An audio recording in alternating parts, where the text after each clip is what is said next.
Hi, welcome back to Salesforce Tips and Tricks with RK Mission Force. If you've ever wished for a way to stay on top of donor relationships without reinventing the wheel every single time, engagement plans are your answer. Recently, we shared a quick video about levels in Salesforce's Nonprofit Success Pack. It's a powerful tool that helps you categorize your donors based on giving history or other key metrics.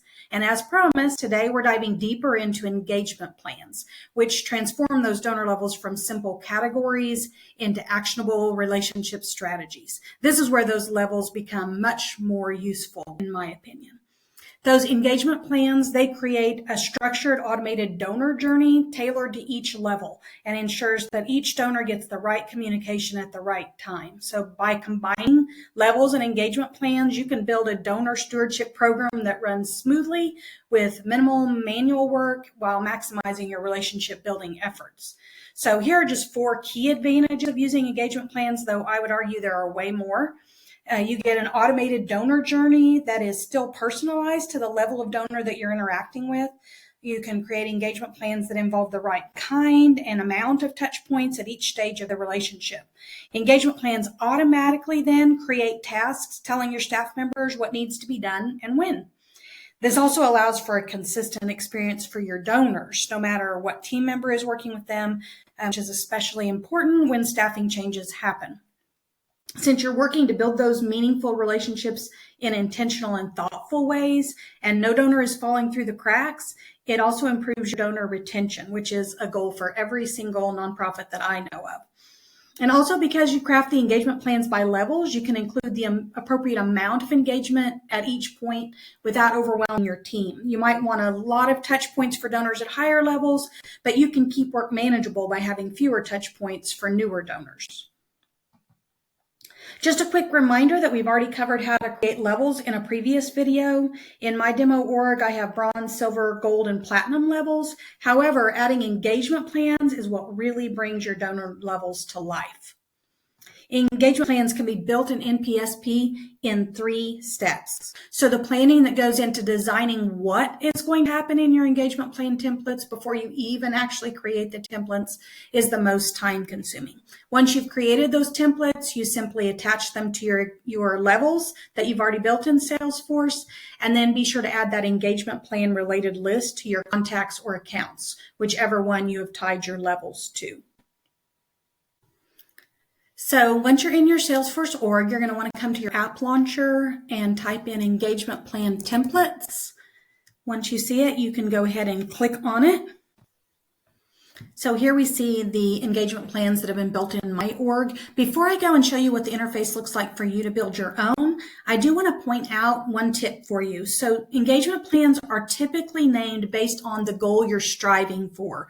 So you'll see that the gold stewardship plan is the plan to move from silver to gold. So those who are on the gold stewardship plan are actually on the silver level, but the goal is to get them to gold. So that's something to keep in mind when you name yours. So you would click new to create one, and of course give it a name that makes it very clear what it's for, and I recommend a very good description. Here, the user creating an engagement plan is what it usually defaults to for who will be assigned the tasks, because you can manually draw up engagement plans on contacts or accounts if you choose to. Since mine are going to be automatic, I want it to actually be to the owner of the object for the engagement plan, because my levels are tied to contacts. That means whoever owns that contact will be the one that will be assigned for the tasks. And then you can choose to skip weekends. I always do, because I don't want anyone having tasks that are due on Saturday or Sunday. And if you choose that, then you can pick whether you want them to be thrown backward on Friday or put them ahead to Monday. I also always choose automatically update child task due date. When we talk about dependent tasks, you'll understand that those dependent task dates could change based on when the primary task is completed. And then down here is where you would add your tasks that you want to add to your engagement plan. I'm going to go back and look at one that's already created instead. I've got a silver one open here. It's going to default for me on this details tab, which is going to show all the things that we were just looking at in that interface for you.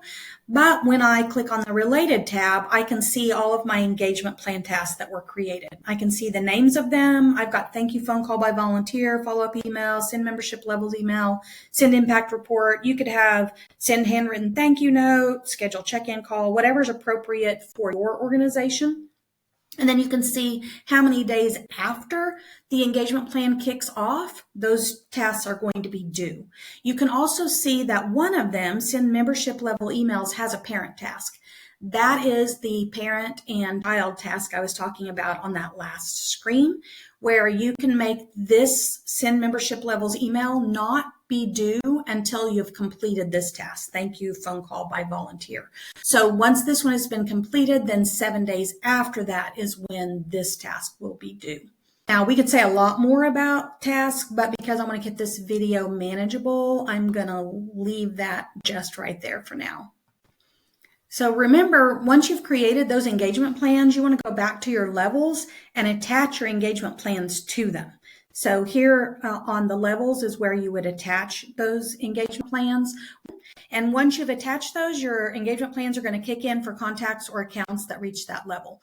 Although I will give you a couple of tips. These roll up overnight, so when a donor hits a new level, you're not going to see that engagement plan or its tasks until the following morning. Also, another tip, engagement plans will not attach automatically to existing contacts or accounts who previously hit those levels.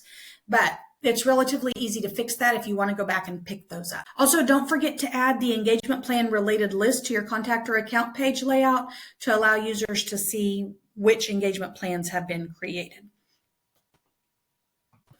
So let's take a look at the magic that happens once you've tied this engagement plan to a level. So I'm in my Silver Stewardship Plan, and I just went to the related list to see those who have these engagement plans.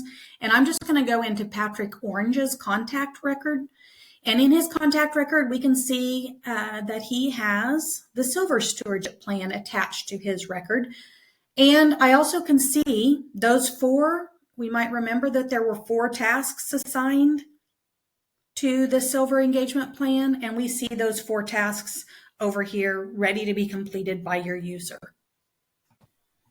So you can see that engagement plans are a handy assistant to help your users intentionally work at building their donor relationships. And you can give your team a clear roadmap and help make sure no key touch point falls through the cracks, even as your staff changes or grows.